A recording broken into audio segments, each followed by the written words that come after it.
All right, we get Nick Wright for an hour, and it's a news breaking day. The Lakers just sold for a $10 billion evaluation, which I've believed for a long time, Nick. All these sports franchises are undervalued. Whenever they say, the Cowboys are worth $7 billion, my take is if somebody in Saudi Arabia had a good month with oil, they buy them for 13 billion because you don't know if Google is going to be around in 20 years or Microsoft. The Dallas Cowboys are going to be around in 20 years. In fact, I remember reading a story years and years ago. They went back to like 1980 and they took the 30 leading companies on the Dow Jones. And 25 years later, only one was still like I think it was like Chevron or something. And so my point is the Mark Walters Group is the Dodger owner. It's a really good group. And it does make me think, okay, the mom and pop Lakers are over. Because that's been the big knock in LA is that, people forget Family business. Dan Gilbert could buy the Buss family 4 times. They've been one of the poorest NBA ownership groups. Correct. And one of the poorest from a net worth perspective. And I would argue that they have been one of the more poorly run organizations in the league. And I know that's weird because they have the second most championships and they just got Luka and LeBron went there.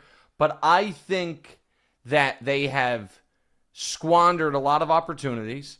I think that since Dr. Buss passed, there are very few things you can say the Lakers do top notch in the league. And while they have been, willing to spend, I think they've, the last decade, they've spent like the seventh most money.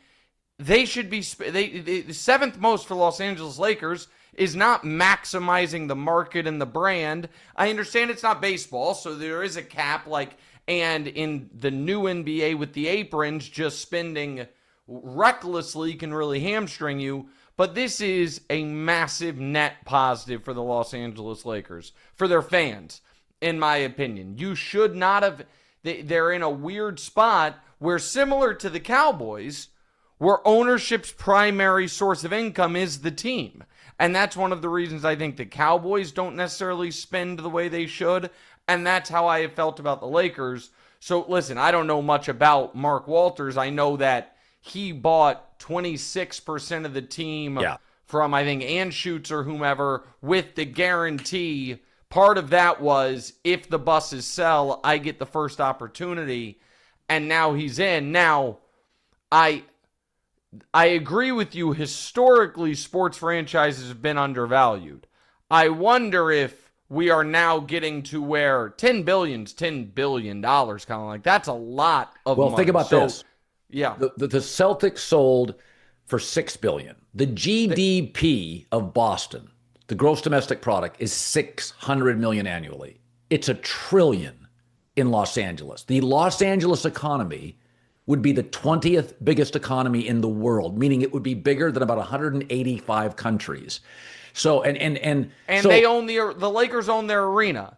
So that's an important, if the arena's worth $2 billion, given where it is in the real estate and whatever, so now it's not 6 versus 10, it's 6 versus 8, and you take the fact that LA is a bigger market, and as much as this will pain our buddy Bill Simmons, the Lakers are the biggest brand in basketball. Listen, the Celtics were in the finals 2 years ago.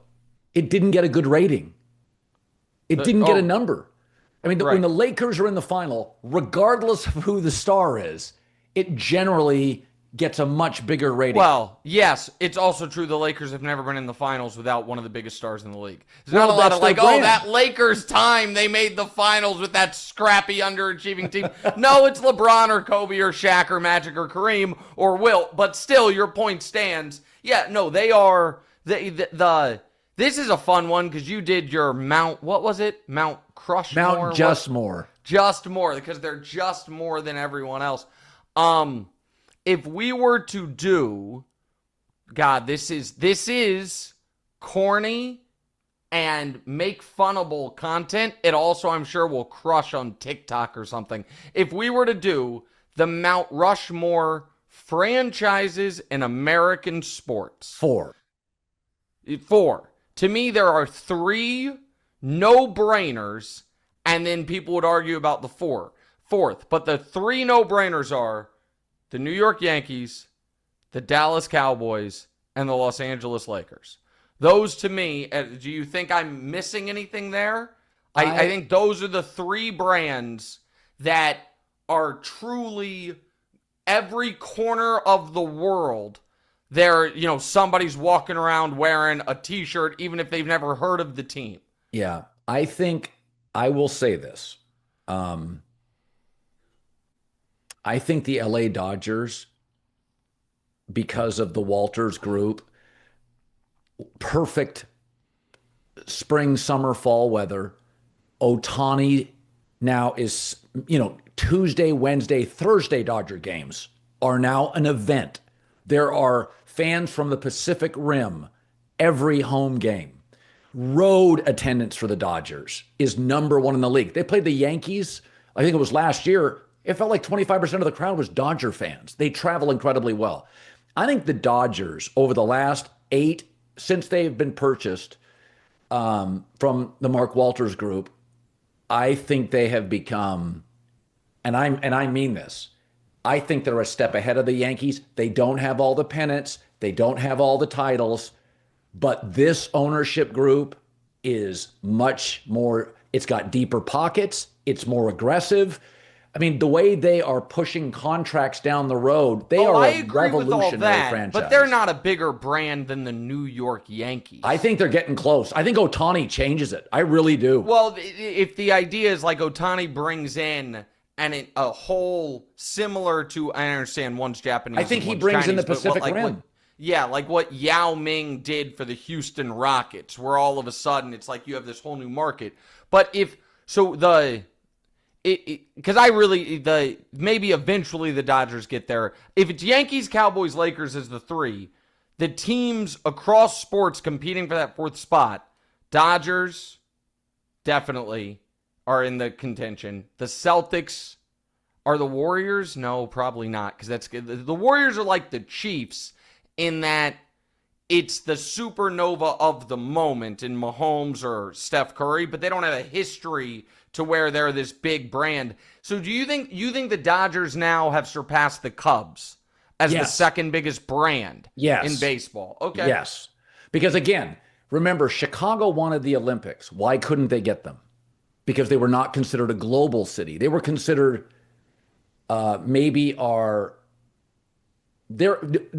Chicago has won best North American city 7 years in a row from Condé Nast. Architecture, it's an unbelievable city, but it's not viewed as an international city. DC, San Francisco, LA, New York, Boston similarly is not necessarily seen. It's seen as kind of provincial, parochial. So I think they've surpassed. And the Cubs, the Ricketts family, which by the way, they live about 5 minutes from where I'm sitting right now. They are, it seats 36,000. Their revenues they're not close. They're just not close anymore. So, and I think the Cubs are historic and they matter domestically, but I don't think they pull a big number. That might be right. And it also might be a lot of the benefit of the Cubs went away, or benefit's the wrong word, but brand recognition, for lack of a better term, of the Cubs had to do with, if you're a millennial, when you were growing up with like basic cable, for some reason you got the Cubs games because of WGN, so you could like watch your team and the Cubs. And so they had that, and now people can watch whatever teams they want. I just saw who do you, sorry for this slight detour, but after the Cowboys, what do you think the biggest brand in football is? Like, I hesitate. In the moment, it's obviously the Chiefs. But you wonder, like, if Mahomes retired, like, then the Chiefs... But here, it's an interesting story. Nobody cares anymore. If you bought the Chiefs today, well, you would have to consider Andy Reid and Patrick Mahomes part of the buy. Yes. So this idea, the brand. Well, what is the brand? Right now, Jerry Jones is 80. They're dysfunctional. Their roster's bad. There's value to it. But Kansas City's got the best quarterback in the league for the next 10 years. So, I mean, when LeBron James went from the Miami Heat back to Dan Gilbert in Cleveland, I talked to somebody in that equity space. He said that was a $400 million day for Dan Gilbert. The Cavs, without LeBron, Even with Evan Mobley and Donovan Mitchell, LeBron changed it was a paradigm shift economically for Cleveland. Literally, Ken Griffey saved baseball in Seattle. LeBron James changed the economy. Taylor Swift's tour, I'll give you an example, made $2.1 billion, sold 10 million tickets. That is double the next biggest tour ever. So it's only big because of one reason, the artist. So if you count, I mean, let's be honest, if you bought a soccer franchise 10 years ago and Ronaldo had an 8-year contract, it would make it worth $500 million more. So I think the Chiefs with Mahomes, that adds somewhere between 500 billion and $1 billion. They go from 6 billion to 7 because of Mahomes.